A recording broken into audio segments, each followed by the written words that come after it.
There's another reason to be smiling, my man. We are 2 days away from 49er football, and I thought we'd do something a little bit different than just going straight like game predictions and all that kind of stuff. Yeah. If you guys want that content, it's there. Go to our channels, look it up. We've been already talking about, that kind of stuff. But what I really wanted to do was talk about some major themes that we need to be looking at for the year and what could constitute how these actually like kind of projecting what can happen, what we feel like would happen. So I wanted to start straight out. Let's get to the heater. Kyle Shanahan, all right? So the truth about Shanahan is he has a losing record when it comes to the 49ers, has only made it to the playoffs once. Obviously, that ended up being a Super Bowl run, but I think it's 3 out of 4 seasons at this point. Not made it to the Super Bowl. Questionable first-round draft picks. This offseason, up to debate whether or not it was handled well. But you really got to start thinking, another losing season this season. Now we're talking about 4 out of 5 seasons. Rookies not starting. So tell me, what does Kyle Shanahan need to do this season to stay off of the hot seat? Man, Sunil, I almost feel like he's got a free pass a little bit, right? I feel like this whole Trey Lance situation has kind of breathed new life into his coaching career, regardless of what happens. And I feel like hot seats usually happen when fan bases start to call for it, right? But for some reason, this fan base thinks that Shanahan can do no wrong. And, I fully expect, by the way, that he's never going to reach that hot seat just because I think that they will win this year, right? But if this team doesn't make the playoffs this year and Trey Lance doesn't develop, you have to start questioning things, right? Like, to me, that has to put him on a hot seat. So I think it's twofold. Either both of these things have to happen, but again, Trey Lance doesn't develop and they don't make the playoffs. Those two things happen, the season's a lost season, right?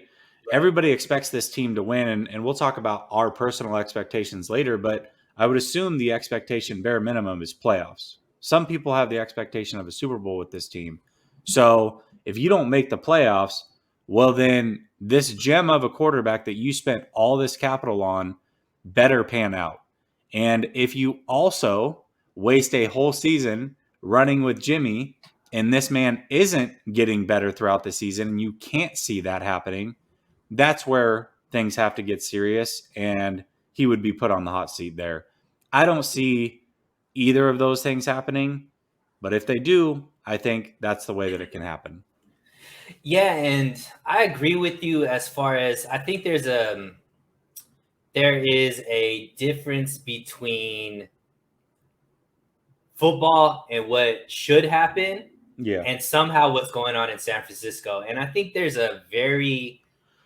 and look, everybody knows I'm a Shanna stan, but there's something different about the relationship between Shanahan and York than I think other GMs or other owners and coaches. And for some reason, that relationship has given him a free pass and a blank check and really carte blanche to everything. And we haven't really seen any kind of like change in Jed York that, if anything, it seems like he's more free and more relaxed and more just like, yeah, everything is going well. And it's really hard to, kind of like defend Shanahan if they don't make the playoffs this season. And now you're talking about 4 out of 5 years, right? That a team that has been highly ranked in the offseason just doesn't achieve what they need to achieve. And I get it. The 49ers always look competitive, whether or not their record is a winning record or a losing record. But when you start looking at the first round draft picks, when you start looking at the win-loss record, when you start looking at how competitive they've been as far as making it to the playoffs and the quarterback situation, you got to look at it, and if you're a truly football person and just unemotional about it, you got to look at it and say there's more question marks than answers. And I think I'm with you. I think that Kyle Shanahan maybe won't be on the hot seat regardless of what he does this season, but for his own brand and for like I think the more cerebral 49er fans versus just like the guys that are, just fanatics, he has to perform this year. This team has to make the playoffs. We have to see, I'm kind of I'm kind of like in between whether or not Trey Lance should play right now. I want to treat Trey Lance like a pure quarterback. If you didn't win the starting role, be the backup, come in during garbage time, but let's not do this like in and out, because I don't think that really benefits him in the long run or the team in the long run. So I think Jimmy's the starter. Hopefully he stays healthy, because this is one of those off years. He usually stays healthy every other year. This is that other year. So and the team makes the playoff and makes a deep run, because I mean, how many years can the 49ers settle for not making the playoffs, not cheering for our team in the playoffs, and still look at Shanahan and be like, that's our coach, or that's the guy that's going to take us there. 4 out of 5 years that's a trend at that point. You know what I mean? 3 out of 4 years might even be a trend at this point, right? So that's what I'm kind of looking at. And I think we do have to see playoffs or bust, I think, at this point, for at least the fan base to start deciding, Shanahan needs to maybe go. Yeah, and there's a lot that goes into it. Sunil, by the way, I feel like you've kind of come to my side on this one. I don't know if early in the offseason this is what Sunil would be saying about this situation. Yeah. I got to tell you, Jesse, before you go on, I don't like the way this quarterback situation was handled. Okay. This is it for you, huh? Yeah. So, I mean, this was the time that we finally got his guy. And I think it was just handled improperly. I know I talked about it with Jack, but I think that Trey didn't get enough time behind the first string offensive line and with the first string offense to develop enough to even compete with Jimmy in a way, or like be thrown out there. And I just don't like everything was handled this offseason with the quarterback situation. To me, it's more drama, and we don't need drama at the quarterback situation. We need consistency, and we need some decisiveness, and we didn't have it. And that's why I'm kind of, at least leaning off of just being a stand. Okay, well, let me ask you this, because I mean, it's all relative. I know, obviously it seems like everything always ends up back at the quarterback position, but you haven't been live in a while, and you and I haven't had this conversation. So how would you go through the whole offseason? How would you have liked to seen ideally this quarterback situation handled? I would have liked to see Jimmy traded for either a first round pick or Stephon Gilmore. Obviously Gilmore got injured, but I think that I would have liked to see Jimmy Garoppolo get a chance to start somewhere else where the coach wasn't flirting with every single quarterback available in the offseason. I think they should have brought in a guy like Ryan Fitzpatrick and Andy Dalton or somebody like that who knows their role as far as just being a bridge quarterback and, not going to be a starter for the foreseeable future. We would have saved the money. And if you're going to go after a rookie quarterback, I don't mind trading the draft capital and going after a guy like Trey Lance.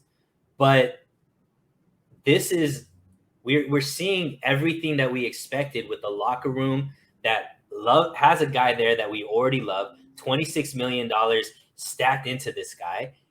Now they're both on the team, and it's just like you have to kind of make the decision to start Jimmy, especially if Trey isn't getting the kind of reps that you need, because he needs it. He needs to develop. We all knew he wasn't just going to come out and be lights out. He hasn't played for a year. When he did play, he didn't throw the ball that often. So he was going to be a work in progress, and I just think they didn't allot enough time to give him the work. And so that's how I would like to see it play out. I don't know if you feel the same way or how you would feel. Yeah. I mean, that's exactly how I feel about it. And, you're right. They had every opportunity to get rid of Jimmy in the offseason, and they chose not to because they weren't getting the compensation they wanted. Well, I think it's more like there's more into it, right? And this, again, talks about Shanahan as a leader. right? Like you've got to have the foresight to know that, okay, sure, I'm not going to get a second round pick or a first round pick like we want. Maybe we only get a fourth or a fifth, whatever that ends up being. But in the long term, that's going to help my young quarterback get better faster. And it's going to give this team an opportunity to rally around him. Because what ends up happening is you can't do what the Patriots did with Cam Newton and Mac Jones, right? You can't just outright cut Jimmy. Not Right. this late. Like you could have done it 3-4 months ago, but you do it now when the team's already come back around him, rallied around him. He was the incumbent starter, right? And so now you don't have the opportunity to do that because you're going to look like an idiot in front of your team. They're not going to like that decision. So now you're right. You're in a situation where you do have to start Jimmy because if for some reason Trey starts and he struggles, which he's a rookie, he probably will struggle, right? If he has a 3-pick game, the crowd starts chanting for Jimmy. The locker room starts to wonder why the hell Jimmy's not playing, right? They're going to question everything. So when you play Trey at this point, you can't go backwards. You can't do what Miami did. And you don't have the luxury of doing what the Patriots did and saying, hey, we're just going to get rid of the problem before it becomes a problem. And we're going to make sure that we're 100% behind Mac Jones through the ups, through the downs. None of it matters. There's not going to be any chanting from the crowd to get Cam in this game. Like, it's the Mac Jones show. You don't have that luxury. So when you insert Trey Lance into this starting lineup, you have to be 100% certain that he's almost flawless. Because if he's not, you risk losing the team and the fan base. So you've just put yourself in this awkward situation that you completely could have avoided if you had just taken care of it 3 months ago. So I'm Right. with you on that. And if we play things out, because look, the team around any one of these quarterbacks is extremely good, right? The defense alone could win you games with just average quarterback play, right? Just don't turn the ball over, and the defense could win you some games. Just don't turn the ball over, and this running game could win you some games. So what if the 49ers go all the way with Jimmy Garoppolo, make it back to the Super Bowl, maybe even win a Super Bowl? Now we're looking at maybe Trey Lance doesn't even start the next year, because how do you get rid of a Super Bowl winning coach or a quarterback, right? Yep. You have to, either extend Jimmy, or at that point, I don't know, like, unless you've at least seen start something for the next year, right? Like now, right. You got to bring back that team. All of the players on that team are going to want the quarterback that took them to the Super Bowl, and that we're already seeing that. The guys that have been here, that Jimmy G took them to a Super Bowl, are now voting him captain. Now that at least was the quarterback when they made it to the Super Bowl. Look, none of those guys had really been in deep playoff runs. Never been to the Super Bowl. Most of the guys on the 49ers, that's a big experience for them, and they attach that to Jimmy Garoppolo being their quarterback. Whether the fans see it that way or not, the players on that team, I was on with Grant. Nick Newman said this eloquently. He said, look, Jimmy never lost the locker room. He only lost the coach, right? And if he ever had the coach. So for me, I look at it like, you got to root for the 49ers to go deep. But if the 49ers go deep, is Trey even starting next year? I don't know. You're in a really awkward situation at this point, right? Yeah, absolutely. And you'll understand this because you and I obviously love fighting, love MMA and everything associated with it. But this was like a championship fight, right?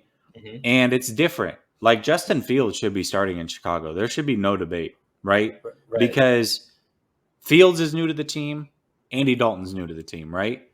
Well, in this situation, Jimmy G's the standing champion, right? Even if we think he's the interim champion, he's still the champion, and he's fighting the challenger in Trey Lance.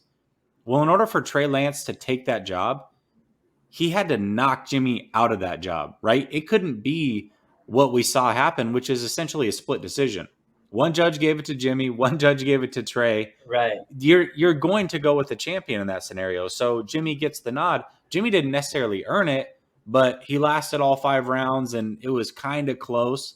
But it's not like Trey, as the challenger, came in and took it from him. So, that's always what we see, especially in boxing. You know, you have to beat the champ to be the champ. And Right. that's the situation here. And it shouldn't have had to have been like that. Again, it should have been nipped in the bud. And this is what's interesting to me because Kyle is the type of guy that is a risk taker, but at all the wrong times, right? You want to get to the Super Bowl, now all of a sudden you want to be a throwing team. Okay, why? You want to trade 3 first round picks to go get Trey Lance or spend 3 first round picks on Trey Lance? Oh, I'm going to bet the house, but when it comes down to throwing the TV into the bet and making him the starter, nah, that's too much. That's where I draw the line. So wait a minute, you're willing to lose your house, but you're not willing to lose your 50-inch TV? Okay, that makes a lot of sense, Kyle. Like, you don't spend all that capital betting it on Trey Lance and then saying, oh, he's up. Like, now we can't start him. I mean, that's too much of a risk. It doesn't make any sense to me. He goes all in at the wrong times. It blows my mind. And there's this big like, this is what I don't understand about like the fans, right? So I'm coming out like both of us were wrong. Both of us wanted Trey to start. For sure. Both of us believed Trey was going to start, Yep. and we were both wrong. Yep. We'll admit it. Mm-hmm. But now I'm like, look, this 2 quarterback situation doesn't help anything. No matter how much I love Trey, if he didn't earn the starting position in the coach's eyes, sit him. Like, he's the backup quarterback at this point. Yep. We don't need gimmick plays. We don't need gadget plays. I didn't see Aaron Rodgers come in. I didn't see Patrick Mahomes come in. And I know Brett Favre and Alex Smith maybe are better quarterbacks than, I mean, obviously Brett Favre. Alex Smith, debatable as far as what he's like compared to Jimmy's, 2019 season. But we have to see what's best for the team. And it doesn't help. Like, they're like, oh, Trey needs reps, but Trey doesn't need a rep and then come back out. Trey needs series after series of reading defenses, being able to make adjustments, being able to have that chemistry with the receivers and, all that kind of stuff. That's what we're talking about, reps, not just come in, hand the ball off and run out. That's not helping his development. That's not helping him read defenses. That's doing whatever he's already good at. And I don't think that that's what we need out of a quarterback that has to be our future based off of the capital we gave up. Give the keys to Jimmy. Hope he stays healthy, and he should be the quarterback for the whole season, and we ride or die with him at this point. Like, if he gets injured, okay, bring Trey in. But at this point, I think Jimmy Garoppolo is good enough he's not going to play bad to the point where he should be replaced. You know what Absolutely. I mean? He's not that kind of quarterback. I think he's going to be good enough for this team to continue to win. And I obviously think Trey Lance gives the 49ers more.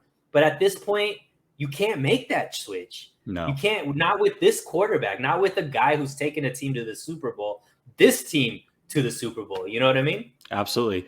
Pull up Steve's comment, the very last one, because this is a point that I've made in the past. He says, you're not really betting the house. Those 2 ones will save us $5 to $8 million each year that they can use in free agency. Steve, I'm with you. I've said this same exact thing.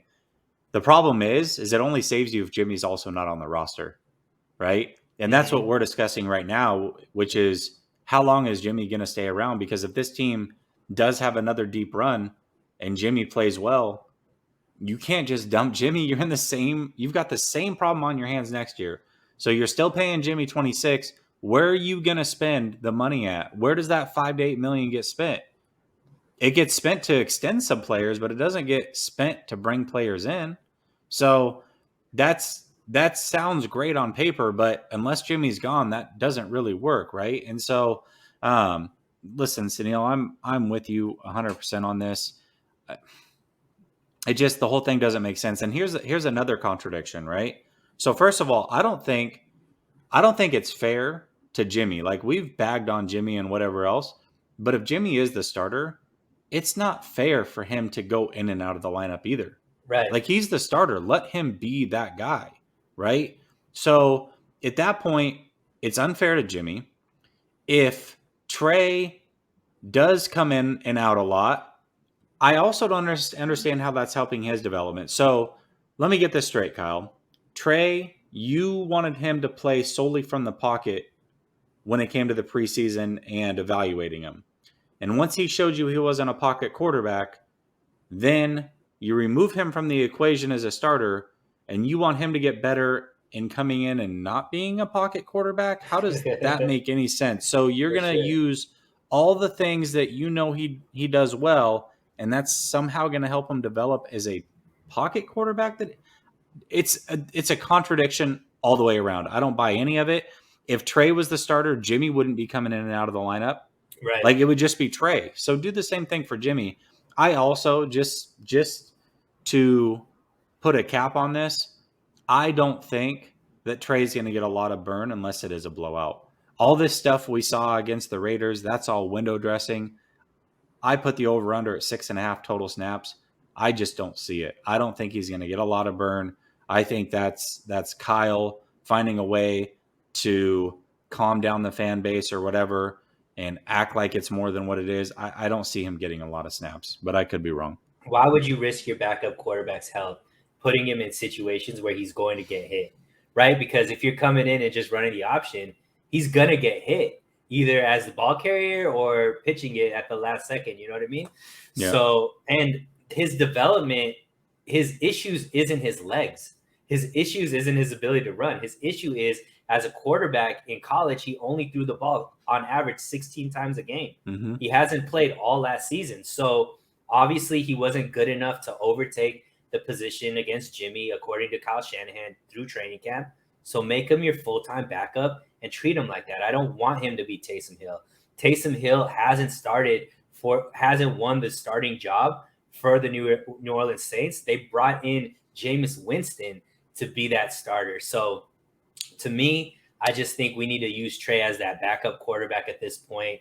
You had a chance through training camp to make a decision. You made a decision. Let's be decisive. Let's build around Jimmy as the quarterback. That running game is going to be the crux of our whole offense. That defense is going to be the strength of our team. And let's go out and win that way. Let's stop playing all of these mind games. I'm with you on that as well. I'll also say this for anybody that's still in the Jimmy should start corner. Okay, so I have two questions, and you can play Jimmy stand for a second, Sunil. Yeah. So question one, is this or is this not a run first team? Run first team for sure. Okay. And is the goal to go out and win every game? Absolutely. Okay. So if Trey Lance plays, just by default of him running the ball 4 to 6 times a game himself, you're going to do what you already are built to do more than what you're going to do it with Jimmy, right? So if Jimmy plays, you're going to pass the ball more than if Trey Lance plays. If Trey Lance plays, he opens up the running game. So if you're a run first team and Trey Lance accentuates that, then in turn, doesn't that win you more games? And also 17 games of Trey Lance going through the ups and downs and trying to learn to be a quarterback. I think him entering the playoffs after 17 games under his belt is a lot scarier to every team in the NFC than Jimmy G ever could be. So if the goal is to win and you're a run first team and that's how you plan on winning, why don't you have in the quarterback that makes it easier for everybody else to do their job? That doesn't make sense to me, and it never will. Yeah, I mean, that's why we both thought that he should be the starter, because they're close enough to where his upside gives the 49ers a chance. But at this point, you made the decision. So I think we both think, just sit Trey. He's the backup quarterback. He only comes in garbage time or if Jimmy gets injured. Exactly. Cool. So I want to shout out some people that were making some comments. I mean, the Dream, Jesse and Sunil, the legendary duo returns. I appreciate you. Amin, Tanya, Seao. Oh, great last name. Mm-hmm. Jesse and Sunil, hi. Hello to you as well. East Bay Chris. Hate to admit it, Amin. But yes, these two guys are very good. East Bay. I don't know whether that's a troll or whether that's true. Well, look at his next comment. He said, "Well, Sunil's a little better than Jesse, but that's a given." All right, that's definitely a troll. Let's see. I think there was one more.